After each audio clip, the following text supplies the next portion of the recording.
Today, we're going to tackle a feeling I think a lot of us have. This sense that we're kind of stuck, that society's run out of big ideas. And to really get why that is, we've got to go back a few decades. And this really gets to the heart of what we're talking about. I mean, how can a book from over 40 years ago feel less like a history lesson and more like it was written yesterday? It's kind of wild when you think about it. So yeah, let's dive in. The book is Christopher Lasch's The Culture of Narcissism. And you gotta understand, this isn't just some casual critique. Lasch basically performed, well, it feels like a cultural autopsy. He diagnosed this deep-seated sickness in our society that honestly has only gotten more intense since he wrote it. And here's his main takeaway, his core diagnosis.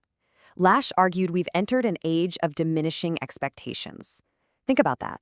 It's this massive, widespread crisis of confidence, right? This gut feeling that the future just isn't going to be better than the past, and maybe even worse. It's like we've just lost the will to solve our biggest problems. Okay, so where does this paralysis come from? Well, according to Lasch, it all points to a fundamental shift in our relationship with time itself. We've totally lost our sense of historical continuity, and it's trapped us in what he called a perpetual present. What he's really saying is that this generational chain, that invisible link that connects us to our ancestors and our descendants, it's been snapped. We don't see ourselves as part of this long, unfolding story anymore. We're just here, now, isolated individuals with no meaningful past to guide us or a future we feel invested in building. And you can see the symptoms of this all around us, can't you? There's this constant, low-level dread of some catastrophe hitting. And this leads to an obsession with personal survival strategies. It's not about progress anymore, it's just about getting by. We focus on our health, our finances, our own peace of mind, because living for the moment feels like the only rational choice when you've basically given up on the future. And Lasch doesn't pull any punches here. He says this indifference to the past, it's not just some quirky modern habit.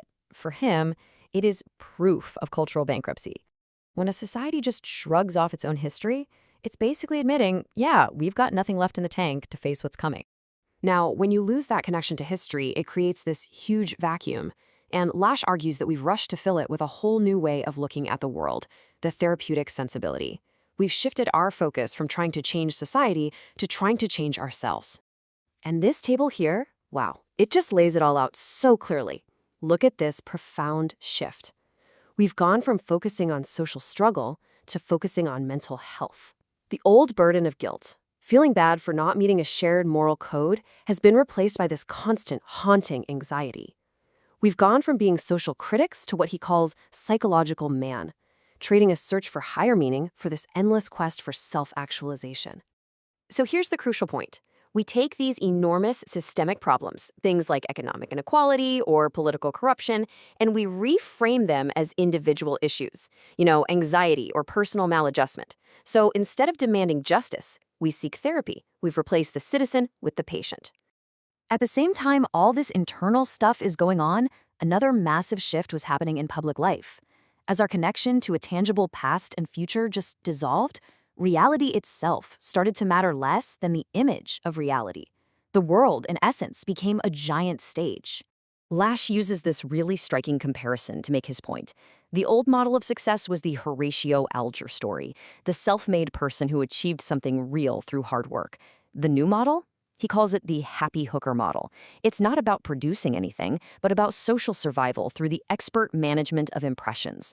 Success is no longer what you do, it's the winning image you project. And man, this quote just nails what's happened to our politics. Truth becomes secondary to credibility. It doesn't matter if a leader is actually honest. What matters is if they can perform honesty in a convincing way. It's a technical skill, like acting, not a moral quality. And this culture is what gives us so-called pseudo-events. Think about it. Press conferences, photo ops, carefully managed scandals. These things aren't real, spontaneous things happening. They are manufactured illusions designed purely for public consumption, completely blurring the line between what's real and what's just spectacle. Okay, so let's try and bring all these threads together. We've lost our historical anchor, we've retreated into ourselves, and now we live in a world of images and spectacle. So, how are we supposed to navigate this new reality? This brings us right back to that word in the title, narcissist. But for Lasch, a narcissist isn't someone who loves themselves.